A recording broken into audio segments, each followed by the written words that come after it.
Every artist needs an inspiration. We all take a little from what we see and make something of our own out of it. Inspirations have both sparked the creation of things and helped pre-existing creations become more developed. Whenever I really want to find out exactly what my ideas and inspirations are made of, I go to a website called TV Tropes.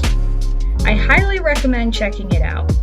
Like me, you may find that the exact same tropes have been repeated throughout the different things you enjoy.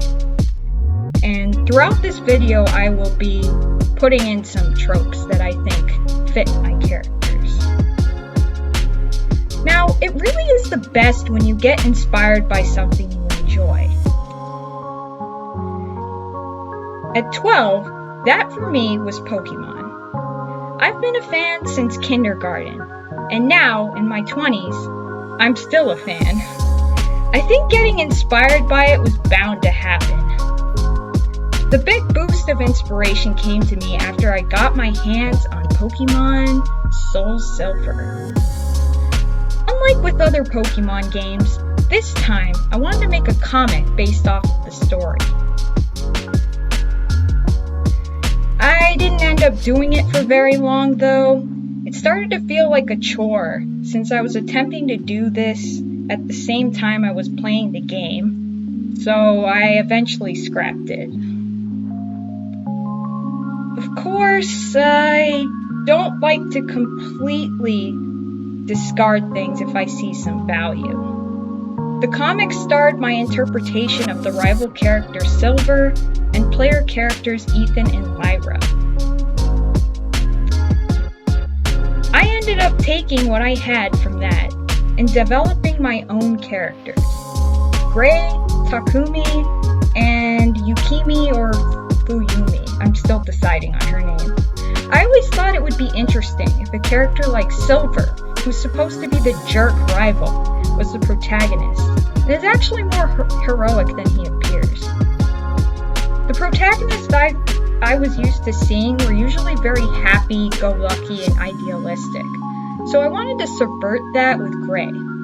Let's have a cynical, secretly nice guy, and then the side characters are the ones who are cheerful. Like Silver, I thought it would be interesting too if he had an evil dad like Giovanni. You know, I'm now realizing that Mewtwo may have also influenced my creation of Gray. He's got psychic powers, and his dad wants to use him for his own selfish purposes.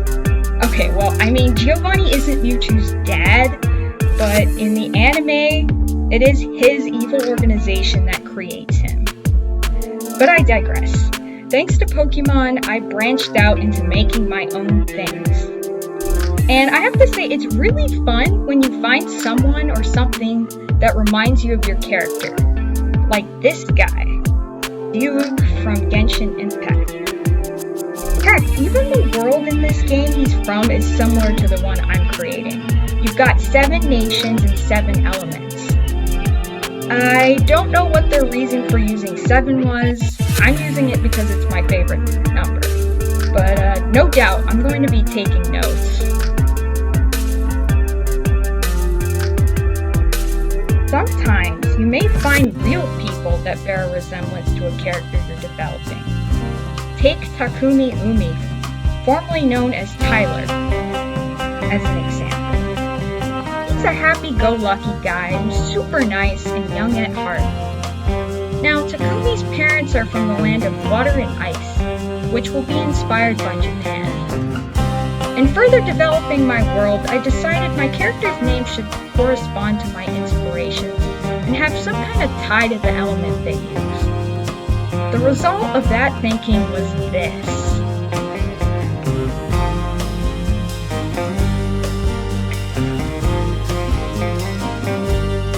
And voila. Kind of worked perfectly with this guy. He likes to wear bucket hats, which are also known as fisherman hats. And that makes sense for someone who manipulates water to wear a fishing hat. Also, personality-wise, he's a lot like how I imagined Tyler. And obviously, he has a Japanese name, If you put Taku and V together, you've got yourself the perfect name.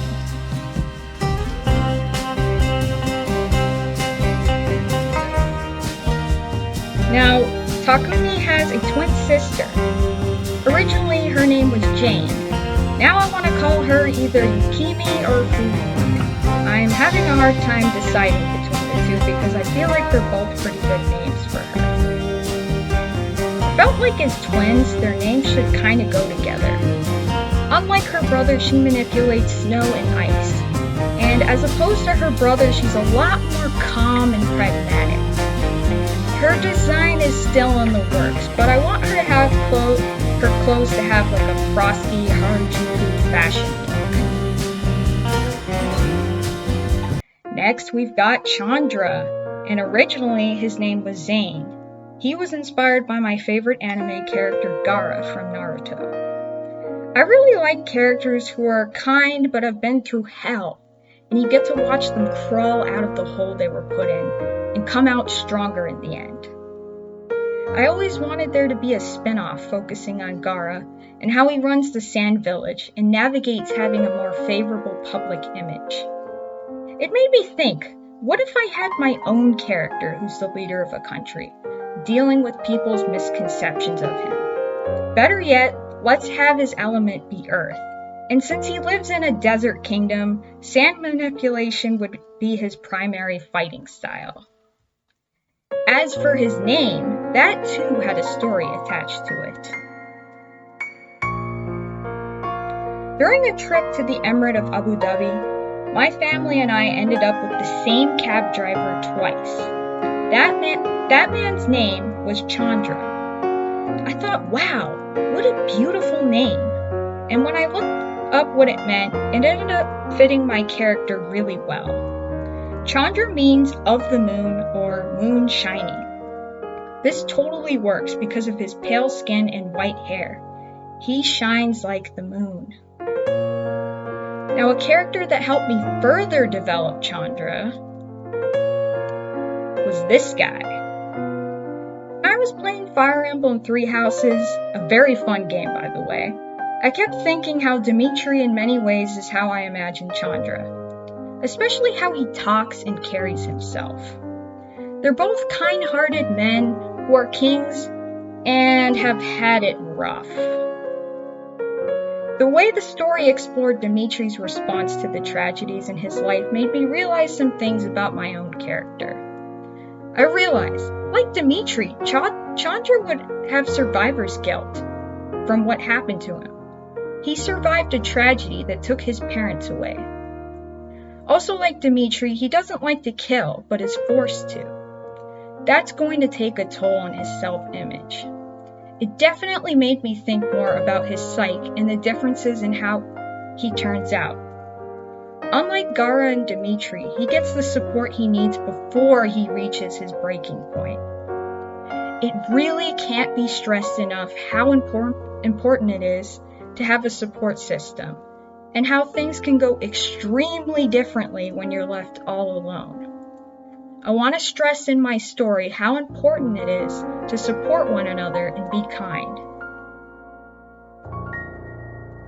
Now, as for Karida, I guess she's a mix of Yona from Akatsuki no Yona, myself, and other people I know. She's probably going to get a name change though. I thought her name meant princess for some reason, but it actually means virgin, loyal, or pure. Turns out though, like Karida, there really was a Middle Eastern princess who ran away, so I will be taking notes on that as I do my research. Now, two more characters inspired by the Pokemon series. We have Granny Wilma, who was inspired by Grandma Wilma from Pokemon. She appears as a move tutor in Diamond, Pearl, and Platinum, and Heart Gold and Soul Silver.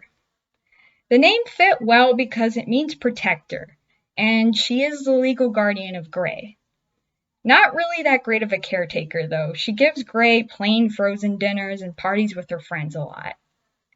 And then there's Eugene, based off of Eugene, After a Pokemon character, I mean, he's a really egocentric guy. A magician that doesn't really have any elemental powers, and he's also Wilma's son.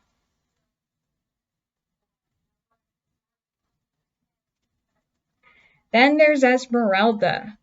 Her hairstyle and I guess mysterious nature was inspired by a Kingdom Hearts character named Namine. And I guess also Amber too? I hardly remember this Pokemon character. All I can recall is seeing some fan art of her ghostly figure near a gravestone, which I guess sparked her creation. Bulbapedia says that before she died, she would communicate telepathically with Mewtwo. And as I've come to realize, Gray was inspired a lot by Mewtwo. So kind of makes sense. It's so random what inspires me. I don't even remember this, though. I had to look it up for this video. Then we've got Hakim. Now, Claude from Fire Emblem Three Houses inspired me to create this character. He's savvy, clever, and full of schemes. I kind of feel like when I was playing Three Houses, I didn't get to see enough of Claude's schemes, and he seems like a really fun character to write. In addition to using his smooth talking and charm, Hakim likes to use a variety of different concoctions to put people to sleep, paralyze them, or make them tell the truth. Now, if you're a creator, I encourage you to explore the things that inspire you. Thank you for watching and have a wonderful day or night.